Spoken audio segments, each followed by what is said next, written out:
Ben Shapiro und Joe Rogan, das wurde gestern oft empfohlen. Well, this is where we get into sort of the deep philosophy point. And this is actually really the biggest problem right now in the racism point is the shifting definition of racism. So I had the unfortunate experience of actually reading one of the best-selling books in the country, Robin DiAngelo's White Fragility. And let me just tell you, a greater pile of horseshit has never been produced by a bevy of horses. It is an awful book, and it is basically rooted in the same theory as Ibram Kendi's How to Be an Anti-Racist. The basic definition of racism changes in this theory. So racism, you and I were sitting here discussing racism, and the way I define racism is probably the same way you define racism. You believe in the inferiority or superiority of a group based on race. Of an individual based on their membership in that group too, right? That would be racism. I believe that you're inferior or you're superior based on your race. End of story, right? That's racism. So Robin DiAngelo and Ibram Kendi redefine racism to mean any societal structure that results in a racial inequality is itself racist. Yeah, okay. So any structure that results in a not exact proportion between whites and blacks. Does that make the NBA racist? Exactly. The answer is kind of. Okay, bis jetzt folge ich deren Argumente. Kind of, yes, except that the NBA is not racist because obviously it benefits black people, right? I mean, now, the NBA is not racist except it's because of meritocracy is the reason the NBA is not racist. Right. But Robin DiAngelo and Kendi both suggest that meritocracy is an aspect of whiteness. They say that meritocracy and individual are aspects of whiteness because these institutions, things like meritocracy and individualism and not seeing people's colors, these just reinforce hierarchies that end with disparate outcomes. And so what they say is in order to be anti-racist, you have to want to tear down the entire system. They literally say this. I know that I'm not misidentifying the argument because I've read their books. The basic notion that to be anti-racist, you have to tear down free markets or you have to tear down free speech. Or you have to, and what that means is, of course, that anytime there's rioting and looting, that's really just an expression of outrage at the broader American system, and so it justifies that sort of stuff. This is why you saw Nicole Hannah-Jones, the de facto editor of the New York Times 1619 Project lady, tweeting out that she appreciated that people were calling these the 1619 riots. Because once you say America is rooted in slavery and rooted in evil and a terrible, horrible, no good, very bad place, then robbing a shop is just the latest iteration of you fighting the system. Explain the 1619 correlation to people, if you would. Sure. So the 1619 Project is something put forward by the New York Times. It's not good history. There are 4 Pulitzer Prize-winning historians who have said this is not good history. The basic argument is the United States was not founded in 1776 with the principles of the Declaration of Independence. The country was actually founded in 1619 with the importation of African slaves to American shores, because that's when the first African slave arrived in the United States, was 1619. So the idea is that the entire history of America is a history of a system that is endemically white supremacist, and that all of the Declaration of Independence is basically a lie, that the principles of all men are created equal, that was a lie when it was written, and it's a lie now, that the idea that we have rights that pre-exist government, that's a lie. All of these things are lies. The Constitution was built in order to enshrine white supremacy, and no evolution has taken place. So they essentially make the argument that from 1619 to 2020 es steht tatsächlich auch bei Jobs beim BR dabei, dass die bei Toningenieuren Frauen bevorzugend einstellen. Naja, also es kommt natürlich darauf an, ob sie es einfach nur so machen, weil Frauen, oder ob die jetzt vielleicht positive Erfahrungen mit Frauen gemacht haben, keine Ahnung. Aber es ist natürlich schon unfair, wenn ein Mann besser qualifiziert oder dafür qualifiziert ist und es dann deswegen nicht genommen wird. Continuum. Racism has gone underground a little bit, but it's still there, and it's still implicit in all of our systems. So the 1619 Project has essays blaming literally everything. Die Behörden haben die Vorgabe, dass sie bei Bewerbern mit gleicher Qualifikation Frauen und Menschen mit Migrationshintergrund bevorzugt werden. Okay. Haben sie das? Okay, das wusste ich nicht. Die Sache ist die, dass Frauen in der Branche sehr unterrepräsentiert sind, weil wenige das machen. Aber muss man das dann erzwingen? Sie sind ja nicht unterrepräsentiert, weil sie irgendwie diskriminiert werden, sondern weil Frauen sich weniger für sowas interessieren. Aber die Frage ist es vielleicht trotzdem in Ordnung, wenn man sich dazu entscheidet, eine Frau zu bevorzugen? Also wenn es tatsächlich Leute sind, die gleich qualifiziert sind, also es bewerbt sich ein Mann und eine Frau, die sind beide gleich qualifiziert, und dann nimmt man eine Frau nur aufgrund ihres Geschlechts. Ich denke nicht, dass es was Falsches ist, weil vielleicht denkt sich der Chef, ja, es ist doch so ein ausgeglicheneres Klima, wenn auch noch ein paar Frauen dabei sind, dass es dann nicht so nur so wie eine krasse Männergruppe wird und eine Frau, keine Ahnung, Männer und Frauen unterscheiden sich ja auf gewisse Ebenen, und da kann es eigentlich so einfach gut für das Arbeitsklima sein, wenn da noch eine Frau mit dabei ist. Würde ich jetzt nicht per se sozusagen falsch finden, wenn man da so das da macht, aber es sollte halt nicht zu forst werden. Es sollte nicht so auf Teufel komm raus, wir nehmen jetzt eine viel schlecht qualifiziertere Frau, es haben sich 30 Männer beworben und eine Frau, die so ganz okay ist, sehr viele Männer, die besser sind, aber wir nehmen die dann jetzt doch nicht, weil das Wichtigste ist, dass sie eine Frau ist. Das ist eine Idealvorstellung. Es sind nie 2 Leute gleich qualifiziert. Also das stimmt, es sind bestimmt nie 2 Leute komplett gleich für den Job geeignet, aber schon auf dem Papier. Also es gibt bestimmt regelmäßig so, dass Leute über Bewerbungen gehen, Arbeitgeber über Bewerbungen schauen und dann auf dem Papier, ja, die sind relativ gleich. Natürlich, wenn man in der Praxis das testen würde, ob einer von beiden dann den anderen outperformt, wenn man beide anstellt, dann würde wahrscheinlich rauskommen, dass der eine besser ist, weil wie hoch ist die Chance, dass wirklich zwei Leute gleich gut sind. Aber auf dem Papier, glaube ich, passiert schon regelmäßig, dass Leute ungefähr gleich gut qualifiziert sind. Gleichstellungsbeauftragte kann nur eine Frau sein, das ist auf jeden Fall ziemlich stupid. Ja, das finde ich auch. On racism. So disparities in maternal mortality between black women and white women, which, by the way, exist in Europe and in Canada. That's due to American racism. Traffic patterns in the United States is due to systematic American racism. Every racial disparity is attributable to a system that was rooted in slavery. Now, the traditional notion of America is that America was founded in 1776, and that the story of America is that America did tolerate the great original sin of slavery up until the Civil War, and then tolerated Jim Crow up until the Civil Rights Movement of the 1960s. And that is a great stain and a blot on America. But the story of America is trying to fulfill the promises of the Declaration of Independence over time, make those promises available to everybody. And this isn't my argument. This is Martin Luther King Jr.'s argument when he talks in the March in Washington about fulfilling the promissory note of the Declaration of Independence. He says, we're here to cash the check, right? You issued us the check, and then you didn't let black Americans be Americans. We're here to cash the check. This is the argument of Frederick Douglass. Frauen sind bekanntlich schlechter bezahlt. Das stimmt ja gar nicht, dass Frauen schlechter bezahlt werden. Es ist gegen das Gesetz, dass du Frauen für die gleiche Arbeit weniger bezahlst. The freed slave makes in 1852. He makes a famous speech before slavery's ended. And he says July 4th doesn't mean anything to black Americans because we're not included in the bargain. Include us in the bargain. The story of America is the Declaration of Independence, those principles that we should all basically still agree on because they're pretty good principles. Free speech, free assembly, all the things you see in the Constitution. That those things brought about greater freedom and prosperity than anything else and helped us overcome the sins that are present in all human societies and were present in the United States in extreme ways as well. But that's the counter narrative, right? The 1619 Project says that all that was basically nonsense and that America is just a history of whites keeping blacks down and that no progress has essentially been made. If there is progress, it's mostly a lie. And so every disparity now can be attributed to historic disparities between white and black. Is there middle ground? So if we look at 1776 and we look at the Declaration of Independence and we look at America today in 2020, there clearly is some impact in the echoes of slavery and then after that Jim Crow. There's clearly some impact in these deeply impoverished communities that don't seem to advance. Yes. So to make the argument about institutional racism, there's a couple ways you can read this. When people say systemic racism or institutional racism, I usually ask them to be a little more specific in what they mean because there are a few ways you can read that. One is history has impact. Of course, that's true, right? That's true for everybody. Mm-hmm. It's true in your family history. Right? If you have a grandfather who went to prison on a particular charge, that leads to poverty for your parents, which led to more poverty for you. Right? People have histories. Those histories are embedded in their life experiences, and that's true for societies as well. All of that is for sure true. Then there's the question as to whether the institutions today are racist, and that's not quite the same thing, right? Because history has consequences is not the same thing as saying the rules today are racist, because the rules today are not racist. Actually, the rules today are quite not racist. But historically, it's fairly recent. If you go from the Civil Rights Movement to 2020, we're really not talking about that much time. We're talking 3 about generations. 50 plus years. 60 years, yeah. Yeah, I mean, 50 plus. Right, in the world of, in the vast span of human history, it's not a very small amount of time. Right. So clearly there's some impact of... Frauen können schwanger werden und so möglicherweise für ihren Job ausfallen. Deswegen nehmen viele Arbeitgeber bei gleicher Qualität eher Männer als Frauen. Das habe ich auch schon tatsächlich gehört, dass vereinzelt wirklich so ist. Also auch von Leuten, die halt auch mal im Einstellungsprozess dabei waren. Und da werden auch Frauen immer gefragt, ob sie vorhaben, Kinder zu kriegen. Und ich glaube, gab es nicht auch mal Anstrebungen, solche Fragen zu verbieten oder sowas? Ist natürlich auf jeden Fall problematisch, aber es erklärt natürlich nicht alle Ungleichgewichte in Sachen Job. Dass jetzt zum Beispiel Ingenieure überwiegend Männer ist, das hat ja nicht damit zu tun, so, quasi, es sind jetzt da zu 90% Ingenieure, weil die Frauen schwanger werden, Frauen nicht nehmen. Also das liegt einfach an einem natürlichen Interessensunterschied, weil Männer halt mehr Testosteron und sowas haben und die sind dann haben halt dann andere Eigenschaften. Ist nicht gestartet, wird noch das Ding gemacht. Also ist es jetzt schon illegal, das zu fragen? Es ist illegal und man darf auf die Frage hinlügen. Okay, ja, dann lügt man einfach und dann ist alles gut. Sexism solved. Both racism and then Jim Crow laws.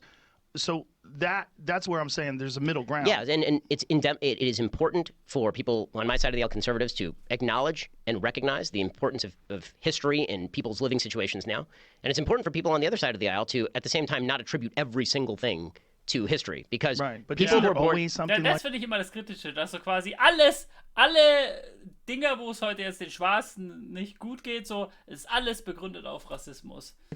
There's always like extremes on each position, and the truth lies somewhere in the middle. Yeah, but I don't think that it lies as far in the dead center of that as people, I think, want it to. What I mean by that is the problems that have plagued communities in the United States, not just the black community in the United States, but problems of racism or problems of sexism. The way those get alleviated is people making better choices over time. Right? That is the problem. That's the way that those issues get alleviated. When Jews arrived in the United States in the early 20th century. Der Punkt, den ich habe, ist, dass Frauen tatsächlich aufgrund der Familienplanung finanzielles Risiko darstellen. Ich würde mir da wünschen, dass Schwangerschaft nicht eine Krankheit betrachtet werden würde, arbeitsrechtlich, ja. To talk of my people, when they came, they were impoverished. They didn't speak the language. They were banned from country clubs. There was open discrimination against them. They were banned from Harvard. Right? Harvard Law School had quotas on Jews. The way to fight against that is to make good decisions. And so you fight against the system to make sure that the system has rules that apply equally to everyone. Right, but you clearly see that there's a big difference between people coming over here willingly and doing so in order to better their lives versus someone whose ancestors were dragged over here to be sold as property, and then dealing with the repercussions of that being your family history. And red line laws and all the other things that were put in place to sort of keep them in very specific areas, which to this day remain crime-ridden, gang-ridden, deeply impoverished communities. Well, that's true, but the question is how much of that is historic redlining and how much of that is an 18-year-old kid today deciding to pick up a gun and shoot somebody? But how much of that 18-year-old kid today deciding to pick up a gun and shoot somebody is based on him growing up in this fucked up environment where that's what he models, where everything around him is crime and gangs, and you imitate your atmosphere, which is what all humans do. Right, but the answer is there's only one way to break that chain. What way is that? That way is to not pick up a gun and shoot somebody. I think that's a simplistic way. Nee. Da ist so quasi, hat Ben Shapiro zu wenig Empathie oder zu wenig Verständnis über freien Willen und sowas. Also nur weil Ben Shapiro jetzt sagt, so ja, für mich ist es ja einfach keine Waffe zu betätigen und damit Leute umzubringen. Wenn du jetzt in der armen Gegend aufwächst und da diese ganze Gangster-Culture so einem eingetrichtert wird, dass du sagst, yo, hier kriegst du deine erste Waffe hier und jetzt kannst du erstmal im Block ein bisschen Drogen so, da kann man doch einfach nicht sagen so, entscheide ich doch dagegen. Also natürlich gewissermaßen schon, also es wäre gut, wenn sie es machen, aber es ist halt einfach so, dass die halt ein Leben lang mit solchen Werten oft so, dass ihnen das so eingetrichtert wird, so, oder dieses ganze Gangster-Life. Und da ist es nicht so leicht auszusteigen. Vielleicht erwartet der Vater irgendwie, dass man das Drogenbusiness weiterführt oder sowas. Of looking at it if you're on the outside of that community and you're not one of those 18-year-old kids that grows up with the incredible influence of all the people around him, and that's all you see and that's all you know. Well, but the problem is the only way that's going to be the thing that your kid doesn't know is for you not to do it. At some point, personal agency has to come in. It does, because education and teaching them about personal agency and letting them understand that there's a way out of this and that the path that they see being replicated. Ben Shapiro glaubt halt, dass Gott uns einen freien Willen gegeben hat. Wenigstens gibt er zu, dass man ohne Gott keinen freien Willen begründen kann. Ja.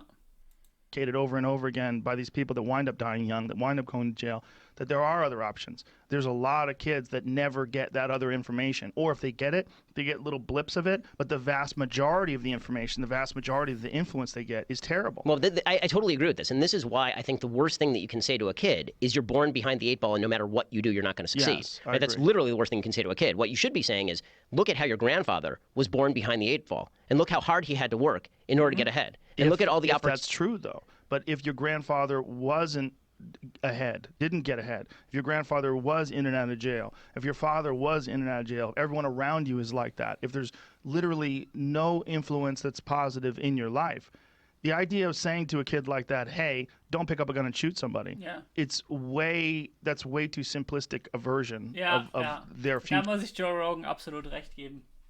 Sure. Ich bin gespannt, was da jetzt der Ben Shapiro als Gegenargument bringt. I mean, the problem is I don't see an alternative solution.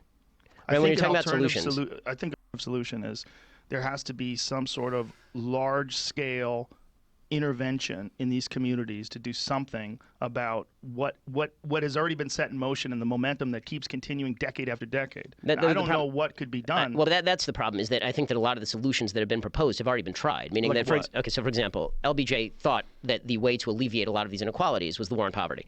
And he openly talked about this. He gave a speech very famously in which he said we're trying to guarantee equality of outcome, not just equality of opportunity, equality of outcome. And you can't hold the race where somebody is starting 20 yards behind and then fire the gun and say, okay, it's an equal race. Right? So you have to get the person who's 20 yards behind to actually get up to the start. Das ist wieder ein guter Punkt. Scheiße, ich habe vergessen, dass ich vorher die Carolina Reaper Chili in der Hand hatte. Hat meine Augen gerade Starting lines, they're equal.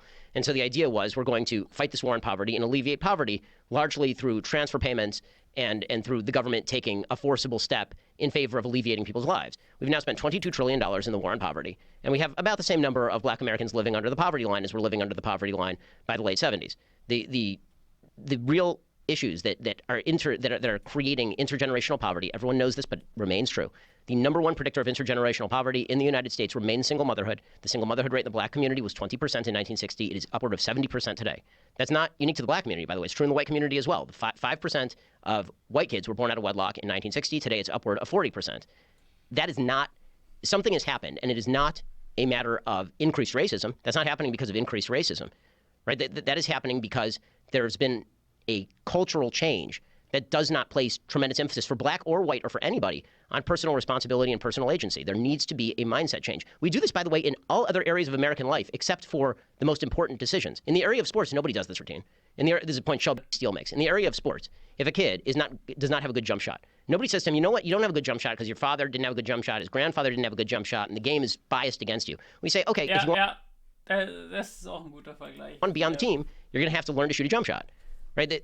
That sounds harsh. That sounds bad. But sports are different. And here's why sports are different. Because sports, you enter them independently of your culture. You base what you're trying to do on the parameters of the rules and the people that you're competing against. That's how you look at it. So whatever culture you're from, you walk into this new thing with this very rigid set of rules.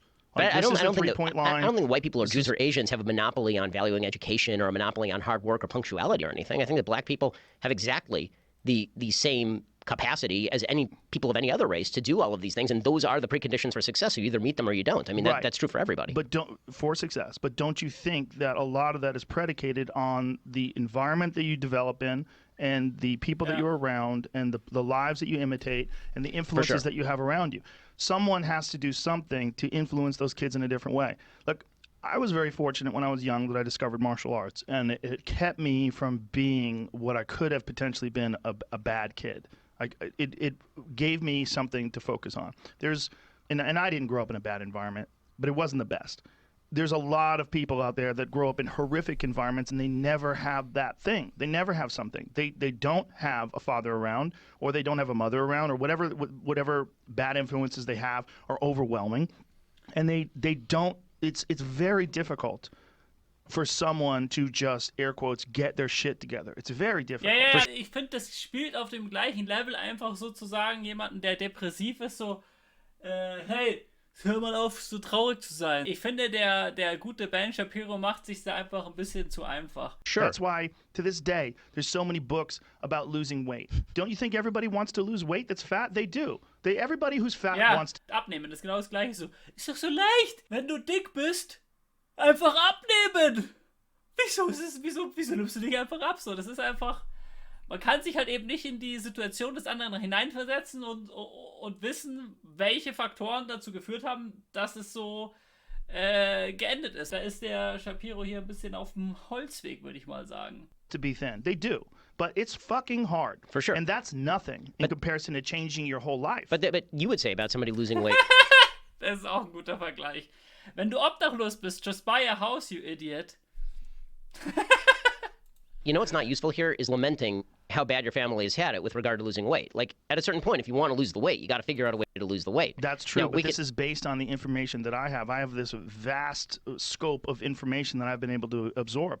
If you're in these isolated environments and everyone around you is involved in gangs and crime and drugs, it's very difficult to model yourself after something that you don't see in real life. Well, so totally true. Totally true. And that's... Ja.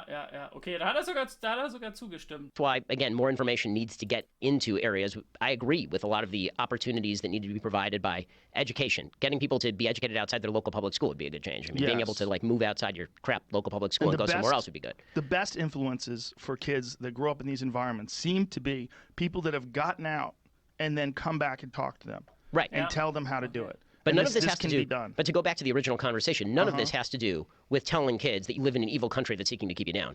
Well, maybe not, but there has been a very small amount of emphasis placed on taking these impoverished communities and figure out how to engineer them out of the situation. Well, I don't think that's true. So I don't think that's true. Yeah, I mean, the amount that we've spent on a federal level and a state level on educational programs and poverty programs over time. But like, on a year-to-year level. I mean, these are enormous quantities of money. This is not really a money problem. It really is not a money problem in just terms of you could sign everybody a check tomorrow, right? The predicate. So the predicate for the slavery reparations movement is exactly this: sign everybody a $80,000 check, and the problem will be alleviated. No, it won't. I don't think that's right. I think they'll spend the $80,000 and they'll be right back where they started from. But I do think that there is an argument that there can be some way of engineering, whether it's community centers or education or doing something differently in these places to chip away at this problem. So on that stuff, we totally agree. The only point that I'm making about the 1619 Project is when you teach people. Himmel, ist der Typ dämlich. Wen meinst du, also den Ben Shapiro oder den Ding? Also ich glaube, keiner von den beiden ist dämlich. Es haben beide schon gute Punkte gemacht. That they are the victims of a society. It makes it very difficult. Ich würde sogar sagen, also Ben Shapiro ist wahrscheinlich eindeutig mehr indoktriniert mit so ein bisschen gewissen Glaubenssätzen.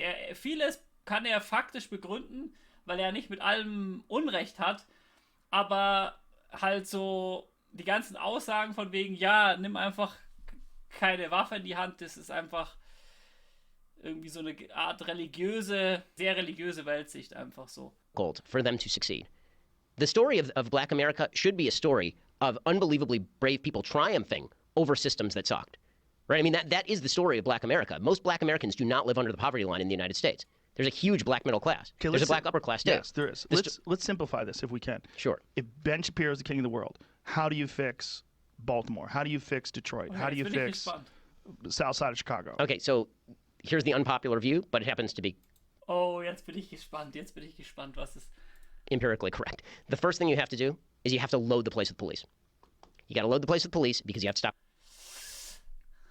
Das sehe ich jetzt überhaupt nicht. Als würde das jetzt irgendwie die Leute dazu auffordern, weniger Verbrechen zu betreiben, sondern gibt es doch nur mehr Rivalität zwischen Polizei und Gangstern. Also zwei Weiße reden über das Problem der schwarzen Bevölkerung. Ich finde das falsch. Also finde ich jetzt nicht falsch. Ich meine, es gibt ja Statistiken und alles, so kann man auch über die Statistiken reden und sowas, so als wäre da ein Schwarzer, so komplett objektiver Betrachter der ganzen Sache, so, weil ein Schwarzer dann sagen kann, ja, ich habe mal Rassismus erfahren, was auch stimmt, deswegen weiß ich jetzt, ob das strukturell ist oder so, das haben wir ja vorher bei dem Video gesehen. Crime.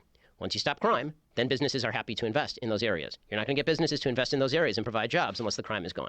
You need, in fact, one of the reasons that you have such a vast differential in racial crime in the United States is because of white racism. And this is a point that Jane Levy, writer for the LA Times, has made. She wrote a book called Ghetto Side, and she points out that the reason that black crime was so high in the early 20th century and late 19th century is because basically white communities said to black communities, you're on your own, right? Enjoy. And so the crime rates ended up spiking because there were no police there. You have to make sure that law-abiding people are protected, that law-abiding businesses are protected. Das weiß ich jetzt nicht, ob diese Begründung richtig ist, ob das wirklich so stattgefunden hat, dass man gesagt hat, jo, wir kontrollieren euch nicht mehr, macht das Ganze selber. That people want to live there, that people want to invest there. You have to have a reestablishment of faith in churches, right? You need social institutions outside of government that are promoting things like family. You need more. Das finde ich auf jeden Fall richtig. Also so, das wurde ja vorher auch schon angesprochen, so quasi, dass die meisten, die so quasi besonders kriminell sind, in den USA, unabhängig von der Ethnie, sind Leute, die unter einer alleinerziehenden Mutter aufgewachsen sind. Und das ist natürlich halt schwierig, einfach ein Kind alleine zu erziehen, vor allem, wenn man arm ist. Also ich denke mal, wenn man 10 Millionen auf dem Konto hat, dann kann man sich bestimmt eine gute Erzieherin noch zusätzlich einstellen oder sowas, aber wenn man so quasi Vollzeit zur Arbeit muss und dann ist das Kind die ganze Zeit zu Hause und kann dann sehr leicht auch mit anderen Gangster von Nachbarschaftskindern abhängen und so, Von dem her wäre es, denke ich, da wirklich ganz gut irgendwelche, ja, ist aber, ich weiß halt nicht, ob das wirklich so, weil es ja irgendwelche so Aufklärungsmaßnahmen so, yo, bleibt verheiratet oder erzieht eure Kinder nur zusammen oder irgendwie sowas, ist halt auch schwierig. Ich weiß halt nicht, ob das was bringt. Aber wenn es was bringt, dann wäre es vielleicht keine schlechte Idee. One of the reasons you need more companies in these areas is they can offer educational opportunities to kids, internships, deals to go to college and then come back and work for us for a couple of years. Right? You need an opportunity, the same way that opportunity is built anywhere else on earth. You need to provide a safe space for business to work and for free speech to flourish and for education to be valued. You need to go and you need to make clear to every kid, if you graduate high school, then you will have a shot at college, which, by the way, is 100% true today. If you're a black kid and you graduate high school with any level of achievement, you will have a very solid shot of at least going to a community college, and if you score even decently on the SATs, of going to a very high-level college, right? Affirmative action programs are extraordinarily common across the United States. But the first message is, we are going to ensure that law and order prevail here, a safe space for life, liberty, and property, and ownership of private property. And we are going to make sure that you as a law-abiding citizen have the opportunity to succeed, because the biggest obstacle to young black kids growing up in the inner city, again, is not history. It is in the moment. The drugs, the crime, the fact that there are no fathers in a lot of these areas. Roland Fryer, black professor at Harvard, he's done excellent work showing that actually the number one factor in allowing kids to rise is not even having a father in the home, it's how many fathers there are generally in a community.